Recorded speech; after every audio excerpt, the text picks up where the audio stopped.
Welcome to Brain Roots IAS. Today we will study resequence streams. चलिए एक बहुत ही दिलचस्प माइंड बेंडिंग सवाल से शुरू करते हैं। क्या यह मुमकिन है कि जो आज एक पहाड़ है वो कल एक घाटी बन जाए, और जो आज एक गहरी घाटी है वो कल एक ऊंचा पहाड़ बन जाए?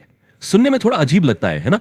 लेकिन इसी प्रोसेस को समझना आज के हमारे टॉपिक का रीसीक्वेंस स्ट्रीम्स का कोर कॉन्सेप्ट है। तो ये समझने के लिए कि ये नई नदियां, ये रीसीक्वेंस स्ट्रीम्स आखिर बनती कैसे हैं, हमें सबसे पहले टाइम में थोड़ा पीछे जाना होगा। हमें उस ओरिजिनल लैंडस्केप को देखना होगा जहां से ये पूरी जियोलॉजिकल कहानी शुरू हुई। जरा इमेजिन कीजिए एक बिल्कुल नया, freshly formed, folded land surface. अब फोल्डेड का सिंपल मतलब है कि अर्थ की क्रस्ट कंप्रेस होकर दबकर एक वेव जैसा पैटर्न बना लेती है। तो इस नई जमीन की जो इनिशियल स्लोप है, उस पर बहने वाली सबसे पहली ओरिजिनल नदियों को हम मास्टर कॉन्सिक्वेंस स्ट्रीम्स कहते हैं। समझिए, ये फर्स्ट जनरेशन रिवर्स हैं। अब देखिए, इस इनिशियल लैंडस्केप को दो मेन फीचर्स डिफाइन करते हैं। पहले हैं एंटीक्लाइनल रिजेस। आसान भाषा में ये अपफोल्ड्स हैं, यानी फोल्ड्स के ऊपर उठे हुए हिस्से जो पहाड़ बनाते हैं। और दूसरे हैं सिनक्लाइनल वैलीज। ये डाउनफोल्ड्स हैं, यानी फोल्ड्स के नीचे धसे हुए हिस्से जो घाटियां बनाते हैं। सो टू बी क्लियर, हमारे पास ऊंचे एंटीक्लाइंस हैं और नीची सिनक्लाइंस हैं। एक बहुत ही क्लियर इनिशियल टोपोग्राफी। अब नेचर की फोर्सेस अपना काम शुरू करती हैं। लाखों करोड़ों सालों तक एक प्रोसेस जिसे डिनोडेशन कहते हैं, वो इस पूरे लैंडस्केप को धीरे धीरे तोड़ना और घिसना शुरू कर देती है। देखिए, डिनोडेशन एक कलेक्टिव टर्म है जिसमें वेदरिंग यानी चट्टानों का टूटना और इरोजन यानी टूटे हुए मटेरियल का बह जाना दोनों ही शामिल हैं। और हां, यह कोई तेज प्रोसेस नहीं है।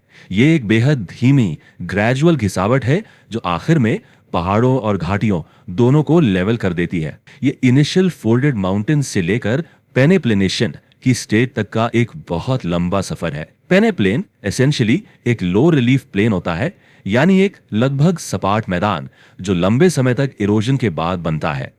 तो इस पहले साइकिल का एंड रिजल्ट क्या है? एक लगभग फीचरलेस फ्लैट मैदान जिसे हम पेनेप्लेन कहते हैं। इस पॉइंट पर कोई ऊंचे पहाड़ या गहरी घाटियां नहीं बची हैं, और यही सपाट जमीन अब एक बहुत बड़े, बहुत ही ड्रामेटिक ट्रांसफॉर्मेशन के लिए स्टेज सेट करती है। और अब हम अपनी कहानी के सबसे फैसिनेटिंग हिस्से पर आते हैं, द इन्वर्जन ऑफ रिलीफ। इसका सीधा सा मतलब है कि टोपोग्राफी यानी जमीन की बनावट पूरी तरह से इन्वर्ट हो जाती है, यानी उलट जाती है। तो चलिए बिफोर वाली पिक्चर को दिमाग में एक बार फिर से लॉक कर लेते हैं। जो ऊंचे स्थान थे, जो पहाड़ थे, वो एंटीक्लाइंस थे, और जो नीचे के स्थान थे यानी घाटियां, वो सिंक्लाइंस थीं। सिंपल। लेकिन इरोजन के पहले साइकिल के बाद इसका ठीक उल्टा सच हो जाता है। अब सवाल है कैसे? यह होता है डिफरेंशियल इरोजन की वजह से।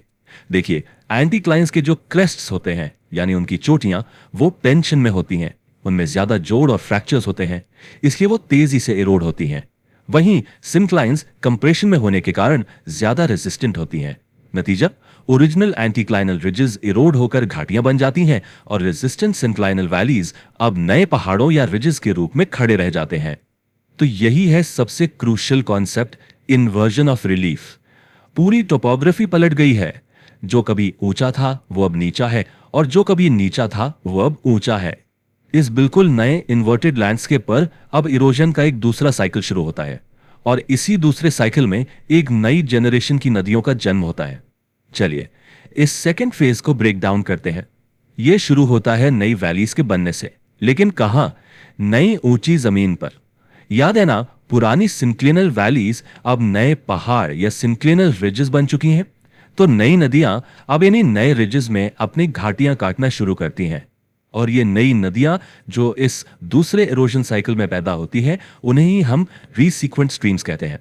ये रीसीक्वेंट इसलिए हैं क्योंकि ये ओरिजिनल मास्टर कॉन्सिक्वेंट स्ट्रीम की ही जनरल डायरेक्शन में बहती है, लेकिन ये जियोलॉजिकल टाइम में बहुत बहुत बाद में पैदा होती है।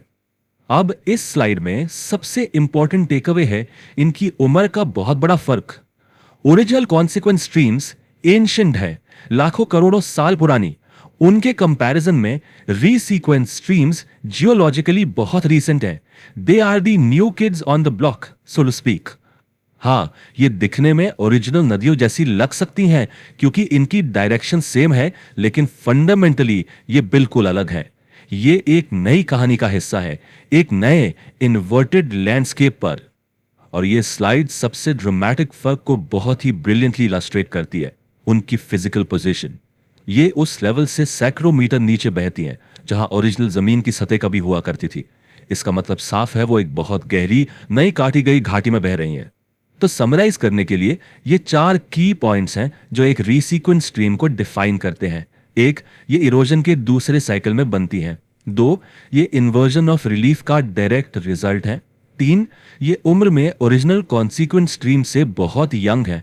और 4, ये ओरिजिनल सरफेस से बहुत नीचे एक मच लोअर एलिवेशन पर बहती हैं।